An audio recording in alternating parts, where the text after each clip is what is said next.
Okay, so here we have the ambiguous case, SSA, which stands for side-side angle. So first, ambiguous case. It occurs when using the law of sines to determine missing sides of a triangle when you are given two sides and an angle opposite of one of those sides. This makes it SSA, or side-side angle, which is basically when you have a triangle like this, and you have angle A, and then side A, B, trying to figure out C, B, and angle C. So for this, if we are given side-side angle, there is three possible solutions. That makes 0 solutions, 1 solution, or 2 solutions. And to get those solutions, you figure out right now. So when you have an obtuse angle, which is when it would be like that, be at 90 degrees, you would have no solution or 1 solution. So if the given angle is obtuse and the coordinating side is less than or equal to the second side given, there's no solution. So the triangle would look like, so this is the angle given, we'll call that A, and we'll say this is side B. Angle A would be less than, which would be like right there. And so it wouldn't make a full triangle. You wouldn't get that part right there. So, and then if the given angle is obtuse and the coordinating side is greater than the second side, it would look like this. So that's the, say this is the angle again, this is B, and then it go all the way across. Of course, that's not a great triangle, but all right, so now we have an acute angle with the ambiguous case. So first, the condition would be A is less than H, and H is the height, so that would be H right there. And of course, since A is less than H, it wouldn't be able to reach all the way down, which you would need right there. And so that means that no triangle would be possible for it. Second, we have A is equal to H, and H would also be A here. So, of course, one right triangle can be formed. Third, we have H. I'll just draw H across again. And H is less than A, which is less than C. So C is the biggest one, and then H is smallest, A in the middle. You see here, I kind of messed up that height a little bit. You see H is still less than. So, and then fourth, the final one, is A is greater than or equal to C. As you can see, they're about the same right here, and H, of course, is in the middle. And so that would make one triangle possible. And also for this one, for this, it would be 2 triangles would be possible. Okay, and that's about it with the notes, and let's get into some problems. The first example is the easy example. So we're given the angle, so we draw this.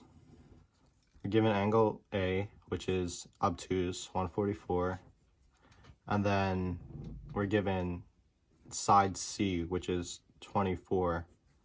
And then given side A, which is only 4. And for obtuse angles, there can only be two solutions. It could be no solution or 1 solution.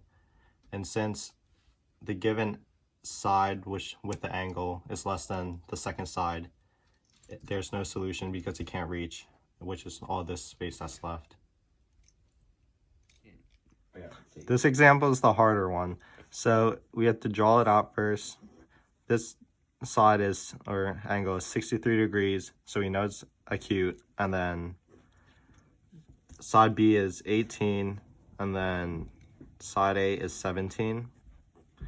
But we have to figure out what the height is.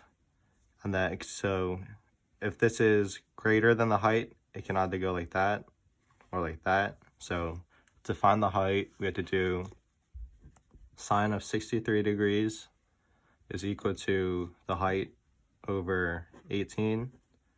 And then to get the height, you have to do 18 times the sine of 63, which would be 16.0. So we know the height is 16. So side A is greater than the height. So there's two possible solutions.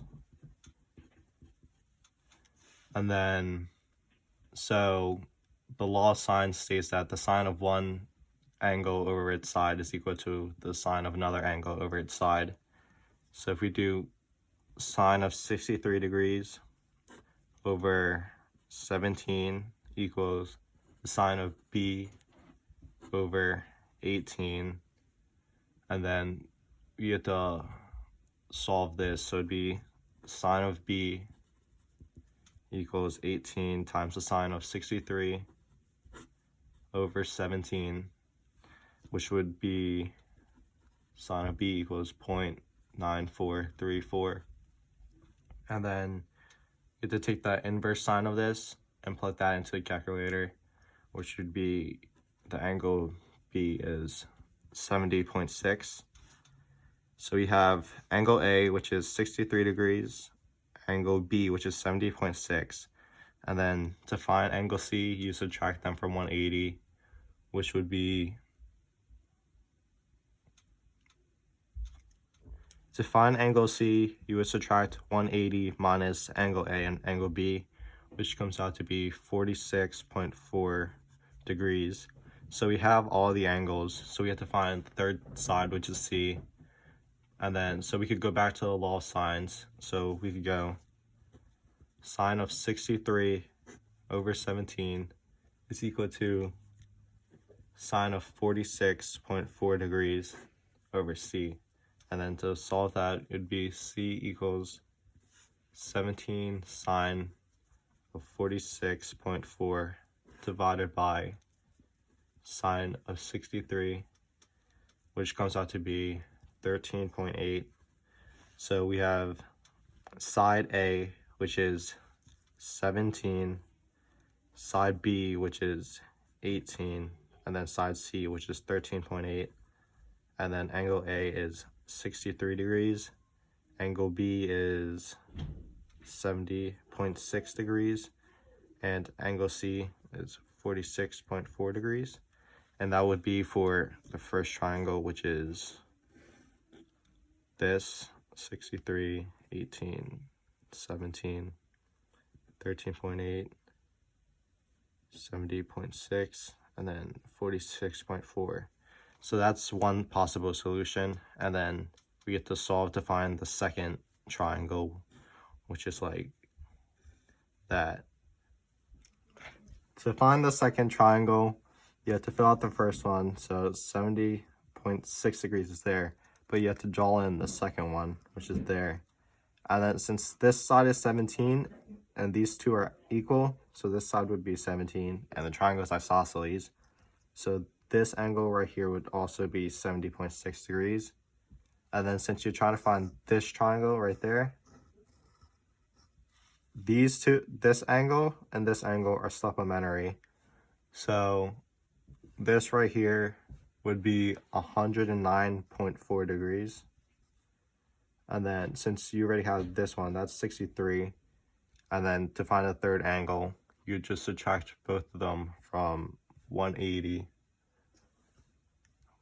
Fucking hell, bro. To find a third angle, you subtract 180 from the two other angles that you have. So this would be 7.6.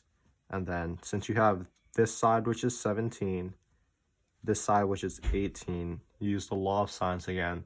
So it'd be 17.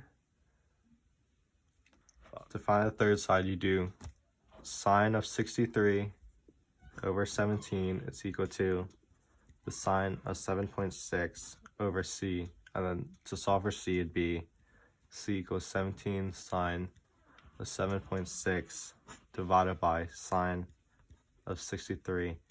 So the third side would be 2.5. So the measurements would be our side A is 17, angle A is 63, side B is 18, and the angle is 109.4, and side C is 2.5, and the angle is 7.6 degrees. And those are the measurements for the second triangle.